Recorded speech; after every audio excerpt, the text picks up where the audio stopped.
të drejtë për drejta, thot ajo, për presidentin. Dhe me njëherë është përgjigjur Arb Lurena Haxhiu, e cila e ka pranuar këtë rekomandim, apo këtë, le të themi, këtë propozim që ka bërë presidentja. Pyetja e parë njëherë është, përse një propozimi tillë kaq i rëndësishëm dhe që me sa duket pas ka dakordsi mes këtyre dy palëve, bëhet në minutat e fundit?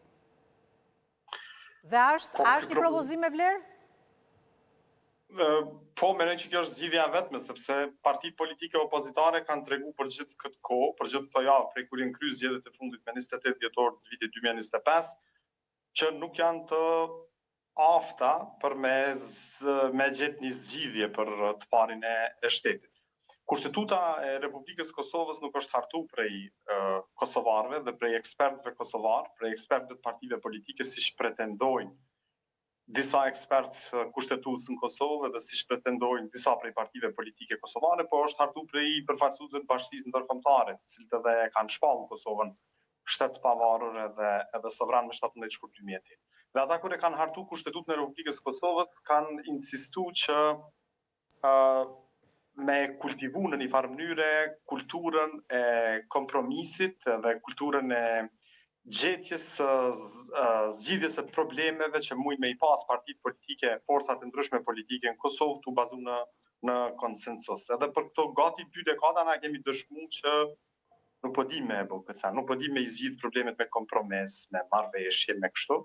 Edhe zgjidhja më e mirë është që qytetarët e Republikës së Kosovës me vendos vetë se cili duhet jetë i pari i shtetit, cili duhet jetë presidenti. Edhe këto amandamentimet që i ka propozuar sot presidentja e Republikës së Kosovës, se cilat i ka pranuar kryetaria e Kuvendit të Kosovës dhe para pak çastesh i kaloi Komisioni për Legjislacion brenda Kuvendit të Kosovës, dhe tash në këto momente që jemi tu bisedu bashkë, pritet që Kuvendi i Kosovës me mbledh në një seancë dhe me i miratu këto ndryshime kushtetuese.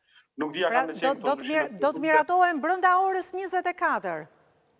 Po, kështu po flitet, edhe nuk e dia kanë me qenë përputhje me kushtetutën, sepse kushtetuta e thot qartë atje se për me pas ndryshime ose amandamentimet të kushtetutës, atë duhen 2/3 e votave dhe duhen sidomos 2/3 e votave të deputetëve të minoriteteve në Kosovë. Edhe nuk e di se çka ka menduar deri në ora 12 kur s'ka dhënë ky mandati siç e parashë kushtetuta. E kuptoj.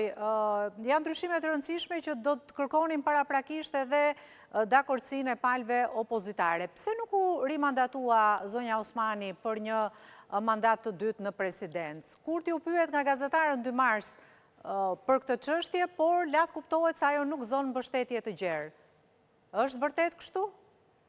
Po sikur ta kishte propozuar Kurti, kryeministri Kurti, edhe lëvizja vetëvendosje, subjekti që e drejton Kurti, atë gjitha partitë politike opozitare dhe gjitha mediat e lidhura me partitë politike opozitare kishin me kundërshtu ashpër, kishin me sha, me fy, me ofendu presidentin Osmani, tu e cilësu si notere të Albin Kurti.